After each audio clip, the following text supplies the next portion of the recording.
Endometriosis কিন্তু তার একটা মেয়ের যে প্রজনন তন্ত্র তার একটা অসুখ, সে ভবিষ্যতে মা হবে, তার এই জিনিসটাকে তার সুস্থভাবে থাকতে হবে। এই পেইনটাকে রিলিভ না করলে সে তো তার নর্মাল ডেইলি অ্যাক্টিভিটিসগুলো করতে পারবে না। তার নর্মাল ডেইলি অ্যাক্টিভিটিসগুলো করতে হলে তাকে পেইন রিলিভ করতে হবে, ডক্টরের কাছে আসতে হবে, পেইন মেডিকেশন দিতে হবে, তাকে জিনিসটা ডায়াগনোসিস করতে হবে আলট্রাসোনোগ্রামের মাধ্যমে। আমাদের অনেক গাইনি বিশেষজ্ঞ আছেন, তাদের কাছে আসতে হবে, তারা যেই নিয়ম ফলো করতে বলেন ওইভাবেই ফলো করতে হবে। কখন প্রেগন্যান্সি নিতে হবে তাদেরকে একটা স্ট্যান্ডার্ড গাইডলাইন দিয়ে দিবেন, সেই গাইডলাইন অনুযায়ী তারা চলবে।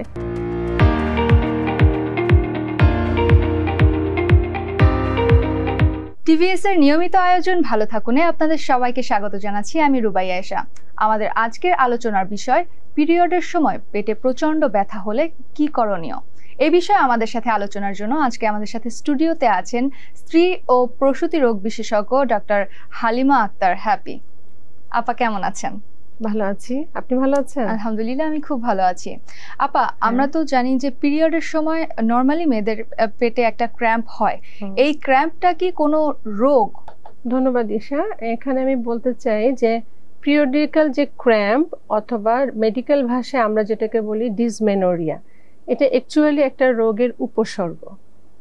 এটা ফিজিওলজিক্যাল হতে পারে, ন্যাচারালি কিছু কিছু মেয়েদের এটা হয়, যেমন বয়ঃসন্ধিকালে কিছু মেয়েদের হয়, আবার কিছু মহিলাদের 50% মহিলাদেরও এই ক্র্যাম্পটা হতে পারে। এটা নর্মাল ন্যাচারাল আমরা বলে থাকি।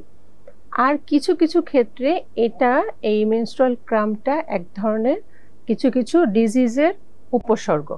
আমরা কিছু রোগ নির্ণয় করতে পারি এই সিমটমটা দেখে।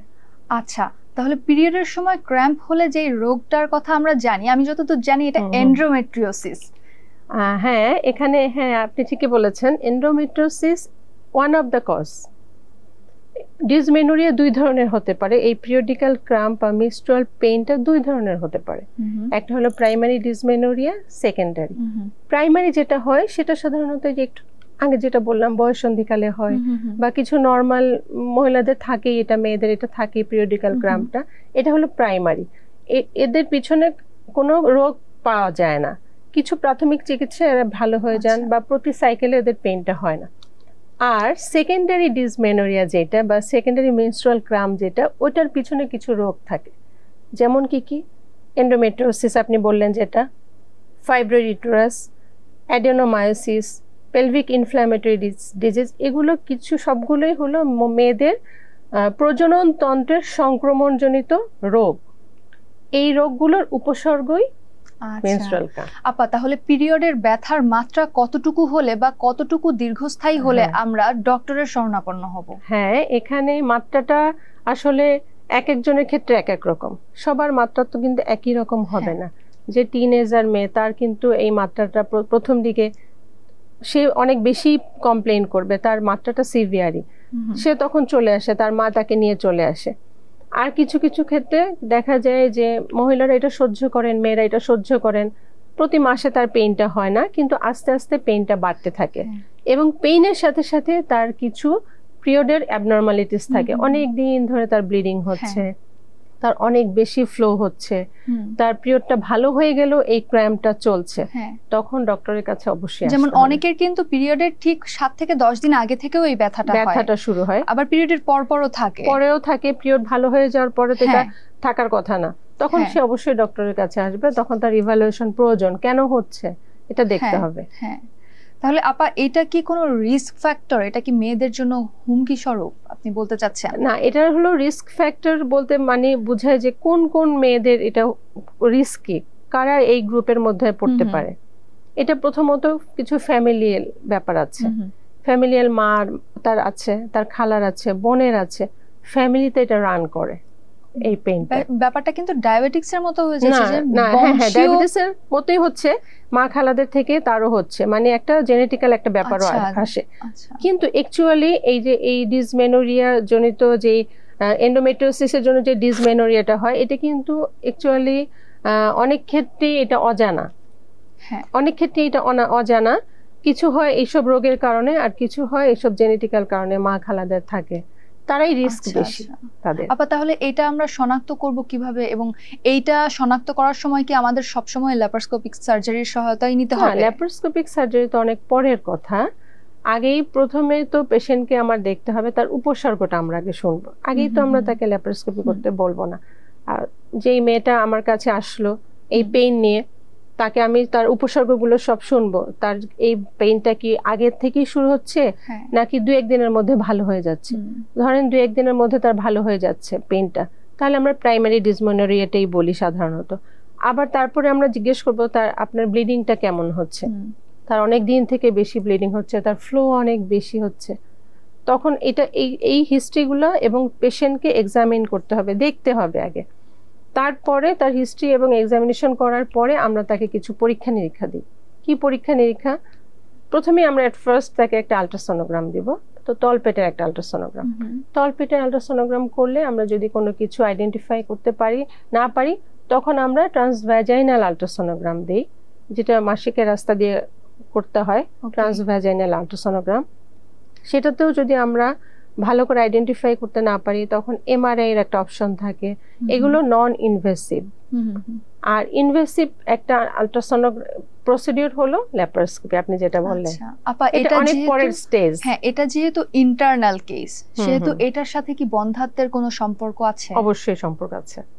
এটা কি রকম হতে পারে যদি আমাদেরকে একটু ডিটেইলস বলতেন? এই যে এন্ডোমেট্রিওসিস জনিত যেই প্রবলেমগুলো হয় আপনি একটু আগে বললেন, একটা ডিসমেনোরিয়া বা মেনস্ট্রুয়াল ক্রাম্প, আর একটা মেনোরেজিয়া, অনেক ব্লিডিং হয়, ফ্লো অনেক বেশি হয়, পেশেন্টের অনেক কমপ্লেইন, পেশেন্ট সারা মাস জুড়ে অনেক সিক থাকে, এইসব পেশেন্টদের আরেকটা কমপ্লেইন হলো ইনফার্টিলিটি বা বন্ধ্যাত্ব। তখন তো পেশেন্টরা আমাদের কাছে আসে, এই বন্ধ্যাত্ব রোগ নিয়ে আমাদের কাছে আসে, তখন আমরা বিভিন্ন পরীক্ষা নিরীক্ষা করে দেখতে পাই যে তার এন্ডোমেট্রিওসিস বা চকলেট সিস্ট আছে। তখন আমরা তাকে কিছু প্রাথমিক চিকিৎসা দিই। প্রাথমিক চিকিৎসায় ভালো না হলে তখন তাকে আমরা হরমোনাল ট্রিটমেন্ট, এটা তো ভালো না হলে তখন আমরা ল্যাপারোস্কোপি করে তার জিনিসটা কোন স্টেজটা আমরা আছে সেই স্টেজটা নির্ণয় করে তারপরে তাকে ওই অনুযায়ী ট্রিটমেন্টটা দিতে হবে। আচ্ছা, তাহলে হচ্ছে আমাদের এই পুরো ব্যাপারটা কি মানে কোন ধরনের চিকিৎসা নেওয়া উচিত আমাদের, যদি বন্ধ্যাত্বের সাথে রিলেটেড যেহেতু থাকবে সেই ক্ষেত্রে সন্তান নিতে গেলে আমাদের কোন ধরনের চিকিৎসা নিতে হবে? আসলে বন্ধ্যাত্বের সাথে যখন একটা পেশেন্ট আসে এন্ডোমেট্রিওসিস উইথ ইনফার্টিলিটি বা বন্ধ্যাত্ব প্রবলেম নিয়ে, তখন কিন্তু তাকে কতগুলো জিনিস আপনাকে চিন্তা করতে হবে। তার বয়স কত, 30 অর নিয়ার অ্যাবাউট 40, মানে কারা এটার মধ্যে পড়ছে, হ্যাঁ এই মানে কতগুলো ব্যাপারের সাথে জড়িত। ট্রিটমেন্ট প্ল্যান যখন আমরা করব, তার প্রথমে তার বয়সটা কত, তারপরে তার আগের বাচ্চা আছে কিনা, সে আরো বাচ্চা নিতে চায় বা তার বেবি আছে কিনা, তারপরে তার এন্ডোমেট্রিওসিসটা কোন পর্যায়ে কোন স্তরে আছে, কতগুলো স্তর আছে কিন্তু, স্টেজ 1, 2, 3, 4 কোন স্টেজে আছে, সেইগুলো সবকিছু চিন্তা করে কিন্তু আমরা পেশেন্টের জন্য ট্রিটমেন্ট প্ল্যানটা করি। তাহলে আপা এই যে রোগটা কি চিকিৎসা পুরোপুরি ভালো হয়? পুরোপুরি ঠিক ভালো হয় না, কিছু মেডিকেশন আমরা দেই। প্রাইমারি যেমন ডিসমেনোরিয়ার ক্ষেত্রে আপনি কিছু আমরা নরমাল কিছু আইবুপ্রোফেন জাতীয় ঔষধ দিই, কিছু মেডিকেশন করতে বলি, মানে তার কিছু ইয়োগা, লাইফস্টাইল চেঞ্জ, বিহেভিয়ারাল চেঞ্জের কথা বলি, তাকে ক্যাফেইন ইনটেক করতে কম বলবো, তার লাইফস্টাইলটাকে হেলদি করতে হবে, তাকে অ্যাক্টিভ থাকতে হবে, এবং তারপরে সে কিছু ইয়োগা করতে পারে, কিছু এক্সারসাইজ করতে পারে, কিছু খাবারের হ্যাবিটটা সে চেঞ্জ করবে, বাইরের জাঙ্ক ফুডটাকে অ্যাভয়েড করবে, মানে একটা আদর্শ লাইফস্টাইল তাকে লিড করতে হবে। এটা কিন্তু এগুলো তার প্রাথমিক চিকিৎসা। এবং তাকে আমরা ওই সময়টুকু যখন তার পেইন হবে তখন তাকে কিছু পেইন কিলার দিব। এতো ভালো না হলে তখন আমরা তাকে হরমোনাল কিছু চিকিৎসা। আপা লাইফস্টাইলের কথা যেহেতু বললেন, তাহলে লাইফস্টাইলের ভেতরে তাকে একটা একদম কোরাম মেনে চলতে হবে। হ্যাঁ, তাকে কিছু লাইফস্টাইল রুলস ফলো করতে হবে, একদম রুলসগুলো ফলো করে চলতে হবে। মানে এটা অনেকটা কিন্তু ক্যান্সারের মতো, কিন্তু ক্যান্সার মানে একেবারেই শেষ হয়ে যায় অথবা এটা একদম শেষ পর্যায়ে গিয়েও শেষ হয় না। ব্যাপারটা ঠিক তা না। এটা এন্ডোমেট্রিওসিস বা চকলেট সিস্ট যখন পেশেন্ট নিয়ে আসে তখন তাকে আমরা প্রাথমিকভাবে অনেকটাই কিন্তু কিওর করতে পারি, সে অনেকদিন ভালো থাকতে পারে, কোনো প্রবলেম তার হয় না। ইনফার্টিলিটির যখন তার বন্ধ্যাত্ব প্রবলেম থাকে তখন বা স্টেজটা যদি একটু অ্যাডভান্স হয় তখন আমরা সার্জারি করতে বলি, সার্জারি করে তার জিনিসগুলো কিওর করা সম্ভব। তারপরও কিছু রেজিডুয়াল এন্ডোমেট্রিওসিস থেকেই যায়।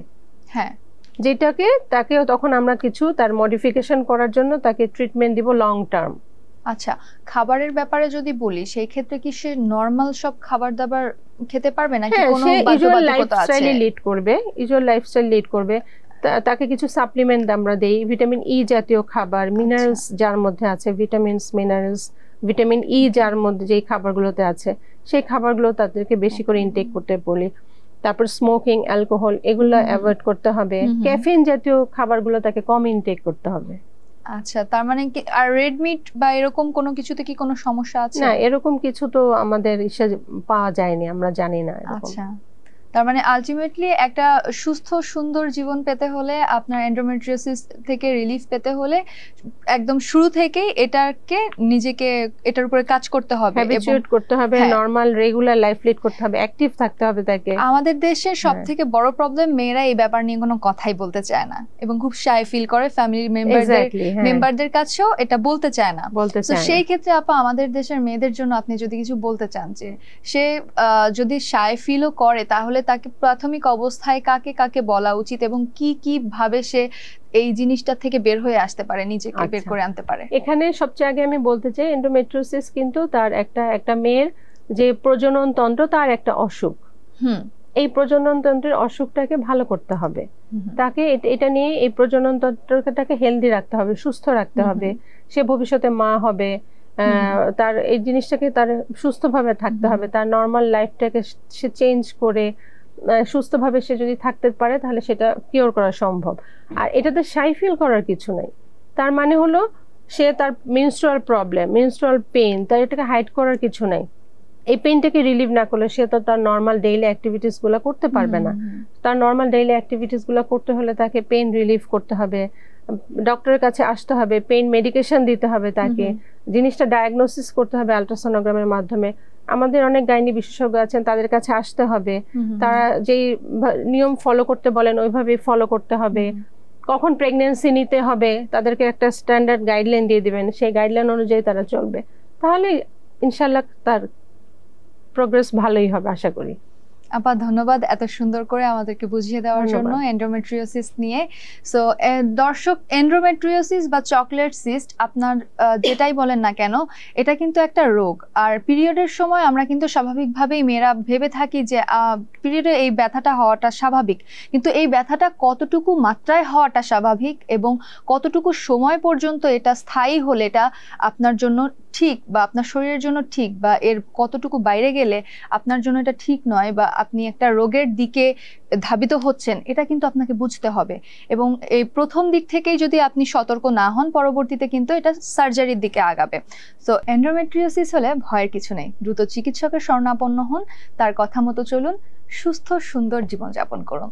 দর্শক, আমাদের অনুষ্ঠান যদি ভালো লেগে থাকে লাইক করবেন, কমেন্ট করবেন, শেয়ার করবেন। সবাইকে ধন্যবাদ।